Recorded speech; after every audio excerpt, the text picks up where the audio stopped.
Trail partners Ethereum and Ethereum Classic are soon to split ways, highlighted by the latter's successful Phoenix hard fork Sunday night, executed at block 10,500,839 on May 31st. The backwards incompatible network upgrade makes Ethereum Classic fully compatible with Ethereum, that is, until the larger blockchain swaps its consensus algorithm in a network overhaul known as ETH 2.0, tentatively scheduled for Q3 2020.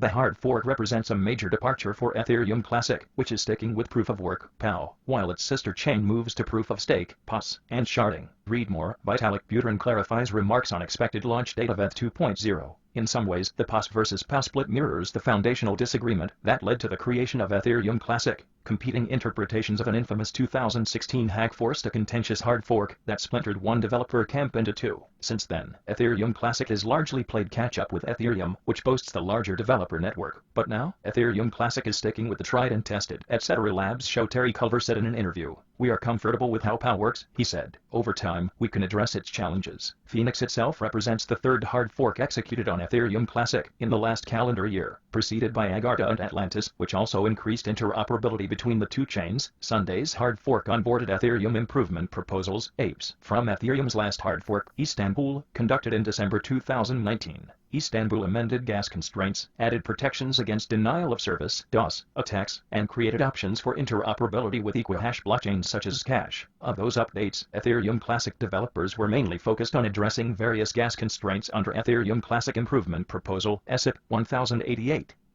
In both Ethereum and Ethereum Classic, gas constraints are fine-tuned from time to time depending on the network's needs. Denominated in the subunit GUI, gas is a fee paid to the network for executing a user's transactions. Composability. Instead of following in Ethereum's footsteps, Ethereum Classic will now be a near neighbor. Interchain composability, Culver said, places the etc. community into a position to drive innovation.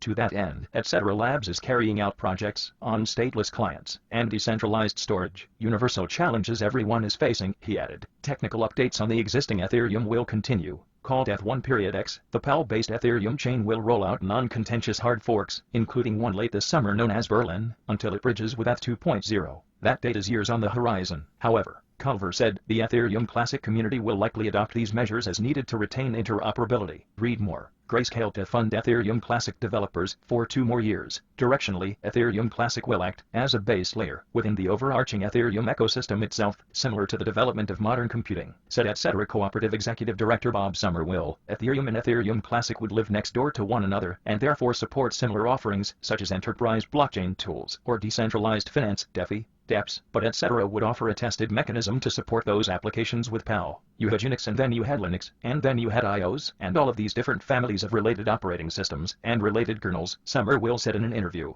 I think it's likely that you are going to have something quite similar on the Ethereum side, that you're going to have many Ethereum flavored solutions compatible to varying degrees. In that vein, Somerville sees the need for an alternative or many alternatives to ETH 2.0 scalability solution centered on POS and sharding, a database efficiency technique. Those who have been involved in Ethereum the longest know not to put too many chips in one basket, he said. Moreover, Somerville said, most apps will most likely want to run on a second layer of the Ethereum or Ethereum Classic blockchains. Ethereum Classic can be a home for dApps as long as it can implement scaling techniques such as ZK rollups or optimistic rollups, he said. The base layer pattern that we know works is proof of work. You may not scale up that layer whenever, but maybe that's fine, Somerville said.